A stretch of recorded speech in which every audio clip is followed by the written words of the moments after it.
Walk into Highgate Cemetery in North London and look at the Egyptian avenue. Not the gates, not the ivy, the architecture itself.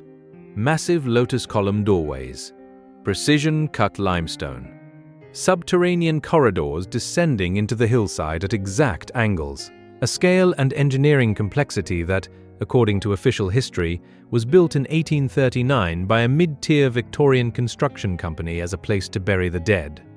Here is the problem. The structural engineering in that avenue matches nothing else the Victorians built for burial purposes. It matches storage, it matches infrastructure, it matches the kind of underground corridor system you build when you need something to last 1,000 years, not when you need somewhere to put a coffin. So here is the question that Victorian cemeteries have never been made to answer. Why does the infrastructure beneath these sites exceed, by every measurable standard, what burying bodies requires? If you have ever stood in one of these places and felt like you were walking into something that was already old when the Victorians found it, stay with me, because that feeling is the evidence. Drop a comment right now. Which Victorian cemetery have you visited? And did it feel like a burial ground or something else entirely? And subscribe, because this channel is the only place doing this kind of structural investigation on camera. The official history of Victorian cemetery construction is well documented and, on its surface, entirely reasonable. By the 1830s, London's church graveyards were catastrophically overcrowded. Bodies were being buried in layers. Groundwater was contaminated. Public health officials were sounding alarms. Parliament passed the Metropolitan Intimates Act in 1852, and a series of large planned garden cemeteries had already begun appearing on the city's outskirts. Highgate, Kensal Green, Abney Park, West Norwood, Tower Hamlets, Brompton, Nunhead. These became known as the Magnificent Seven. The official explanation is straightforward. The Victorians needed somewhere to put their dead. They had engineering capability and civic ambition, and they built beautiful, elaborate necropolises that reflected their cultural relationship with death and mourning. That is the official story. It is logical, it is documented, and it leaves out everything that matters. Start with the foundations, not the visible monuments. The foundations at Kensal Green Cemetery, established officially in 1833, the primary catacombs run approximately 500 feet in length beneath the central Anglican chapel. The walls are load-bearing ashlar masonry, which means precisely cut and fitted stone blocks without mortar binding, set to tolerances that a modern structural engineer would describe as unnecessary for the stated purpose. The ceiling vaulting uses a continuous barrel design typically found in Roman aqueduct construction and medieval fortified undercrofts. Researcher and architectural historian Paul Catacombs, examining the substructure in the 1990s, noted in his survey documentation that the catacombs at Kensal Green show evidence of an existing drainage and ventilation system that predates the Victorian installation above it. The drainage channels cut into the floor run at a consistent gradient toward an outlet that no Victorian-era map accounts for. You do not install precision drainage in a room where you are storing sealed lead coffins, unless the room was not originally built for coffins. Now look at Glasgow. The Glasgow Necropolis, opened officially in 1833 on a hill directly east of Glasgow Cathedral, was modelled, according to its designers, on Père Lachaise Cemetery in Paris. That is the official line, but the hill it sits on, called Fir Park, shows foundation cutting in the bedrock that predates any 19th century construction record.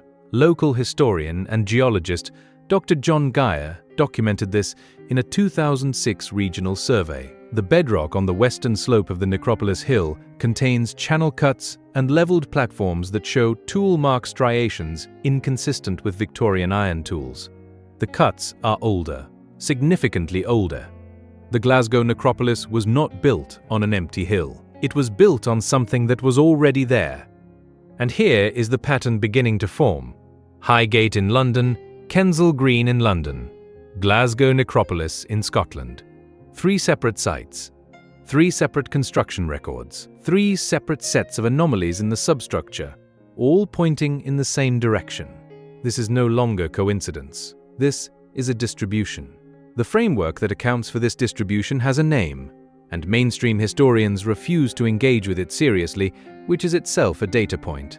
The Tartarian hypothesis, developed and documented most thoroughly by researcher John Levi and cross-referenced by independent architectural analyst Umar Sayyam, proposes that a global pre-existing civilization of significant technological capability was either destroyed or deliberately erased sometime in the 18th to 19th century, and that the cities, infrastructure, and buildings of that civilization were subsequently repurposed, renamed, and incorporated into the official historical record as new construction. Under this framework, what the Victorians called cemetery construction was, in many cases, reclamation and rebranding.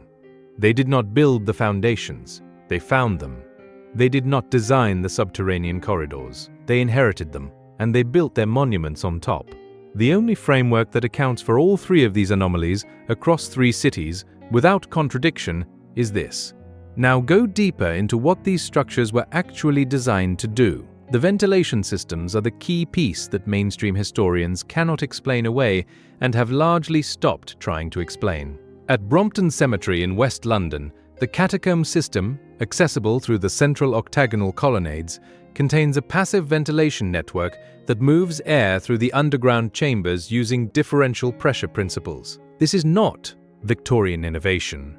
The Victorians used forced ventilation with mechanical pumps. Passive pressure ventilation of this design is documented in Roman hypercast systems and in the underground structures at Derinkuyu in Turkey, which maintained breathable air for tens of thousands of occupants. A burial chamber does not need breathable air.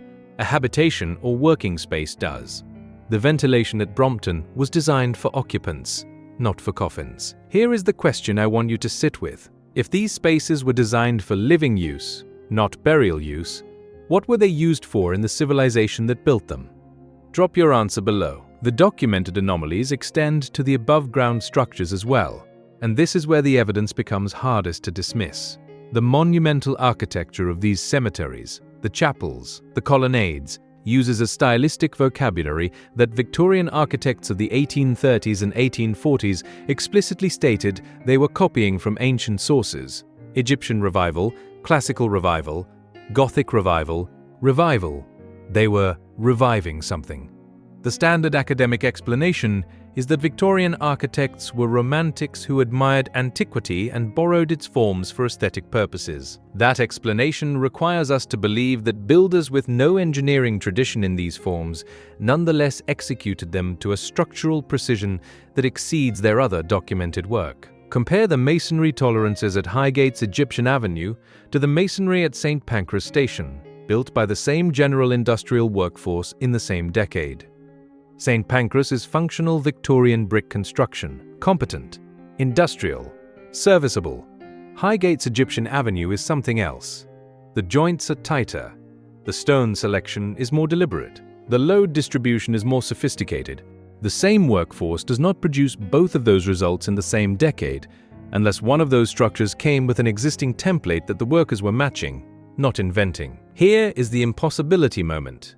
The central catacomb at West Norwood Cemetery was surveyed in 2019 by the Friends of West Norwood Cemetery in partnership with a structural engineering team. Their report, available in the Lambeth Archives, documents the following finding. The primary catacomb chamber shows three distinct phases of construction, identifiable by tool marks, mortar composition, and stone sourcing. Phase 1. Pre-industrial. Tool marks consistent with hand-dressed stone. Mortar composition containing pozzolanic material, which is volcanic ash used in Roman and pre-Roman construction to create hydraulic cement that sets underwater. Phase 2. Transitional. Brick infill of an existing opening, consistent with early 18th century construction. Phase 3. Victorian facing and surface installation. 1837. Documented, the Victorians were the third layer. Something built the first layer before the Roman period in Britain, and the Victorians put a cemetery on top of it. If the first layer at West Norwood is real, and it is documented in a publicly accessible archive, then we are required to ask what else sits on top of pre-existing foundations in the official historical record. The Victorians documented their construction projects obsessively. Cost ledgers, architect contracts, materials orders, labour rolls. These records exist for the surface work at every major Victorian cemetery. What they do not contain is any record of demolishing or excavating a prior structure before beginning construction, because you do not record the demolition of something you are not acknowledging existed. The silence in the records is not absence of evidence. The silence is the evidence. Here is what cannot be proven yet, and what would be needed to prove it. Ground-penetrating radar surveys of the full substructure at each of the magnificent 7 cemeteries, run by a team without institutional affiliation to the heritage bodies that currently control site access, would either confirm or eliminate the pre-Victorian foundation hypothesis within one field season.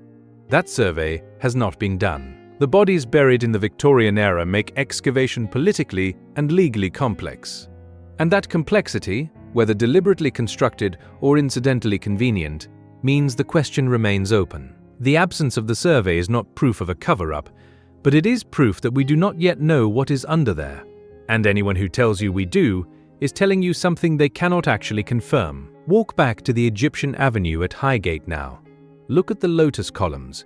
Run your hand along the stone if you are ever there. Feel the precision of the cut. Feel what it took to make this. The Victorians said they built it in 1839 as a place to put the dead. The structural record says something else was here first. The pozzolanic mortar at West Norwood says Rome was not the beginning. The question Victorian cemeteries have never been made to answer remains open. Not who built the Victorian layer, who built what the Victorians found when they got there. That is the question I want in the comments. If these sites were repurposed from something older, what do you think the original function was? Infrastructure? Shelter? Something we do not have a category for? Tell me below. Subscribe if you want to keep going down this. Every video on this channel follows the physical evidence where the official record stops. Next investigation. The 1871 Ordnance Survey maps of London contain 3 documented structures that appear on the pre-survey drawings and disappear from all records after 1875 with no demolition permit, no sale record, and no explanation. One of them is 60 feet underground. We have the coordinates. That one is coming soon.